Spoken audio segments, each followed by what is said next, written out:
Assalamualaikum warahmatullahi wabarakatuh. Saya Lisa Anggraini, saya dari Prodi Perbankan Syariah kelas C, ingin menjelaskan tentang kias.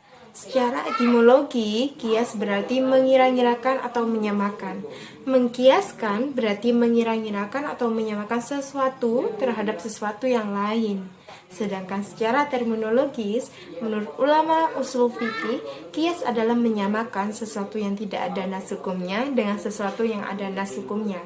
Karena adanya persamaan ilat hukum, ihtisan yang digunakan oleh Abu Hanifah adalah bukan ihtisan yang menyalahi nas atau kias, bagian daripada kias. Hal ini karena Abu Hanifah tidak menggunakan ilat kias karena dihargai syara atau dengan ijma atau dengan nas, sehingga Abu Hanifah memutuskan menggunakan ihtisan.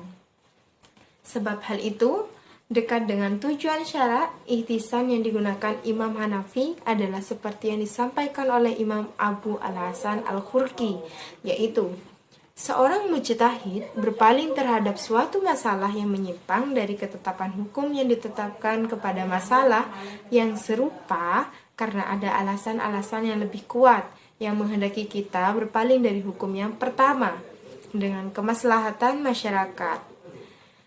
Keujahan kias. Keujahan kias menempati urutan keempat dalam menetapkan hukum setelah Al-Quran, Sunnah, dan Ijma. Sumber hukum atau kedudukan kias itu sebagai sumber hukum mendapat tanggapan yang beragam di kalangan ulama usul fikih. Pada dasarnya, ulama usul fikih sepakat akan kebolehan penggunaan dan kehujahan kias dalam masalah duniawi, seperti penalaran kias dalam hal obat-obatan dan makanan. Kalau kita telaah kembali, kias sebagai sumber hukum Islam keempat, setelah ijma, justru lebih sering digunakan dalam menetapkan suatu hukum. Masalah-masalah ijma terbatas dan tidak mudah bertambah karena sulitnya untuk melakukannya. Sedangkan kias tidak memerlukan konsensus para ulama karena setiap mujtahid dengan ketajaman analisisnya dapat menggunakan kias dalam menghadapi masalah yang tidak ada ketentuannya dalam Al-Quran, Sunnah, dan ijma. Baik, saya akan memberikan satu contoh dari kias. Seperti ketika ingin mengetahui hukum yang terdapat pada bir, whisky, atau tua, kemudian kita dapat merujuk kepada nas Al-Quran. Ternyata tidak satu pun nas yang dapat dijadikan sebagai dasar hukumnya. Maka cara menetapkan hukumnya dapat ditempuh dengan cara kias, yakni mencari perbuatan yang lain yang telah ditetapkan hukumnya berdasar nas, yaitu perbuatan minum khamar yang diharamkan berdasar firman Allah Subhanahu wa taala dalam surah Al-Maidah ayat 90-91.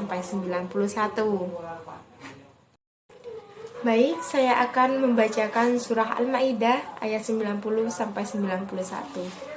A'udzu billahi minasyaitonir rajim. Bismillahirrahmanirrahim. Ya ayyuhalladzina amanu innamal khamru wal maisiru wal ansab wal azlamu rijsum min amali syaitani fajtanibuhu la'allakum tuflihun. Innama yuridu syaitanu an yuqi'a bainakumul adawata wal baghdha'a fil khamri wal maisiri wa yasuddukum an dzikrillahi wa anis salah fahal antum muntahun. Sadaqallahul azim. Nah, tadi udah dibacakan surah Al-Maidah ayat 90-91. Selanjutnya, zat yang memabukkan itulah yang menjadi penyebab diharamkannya khamar.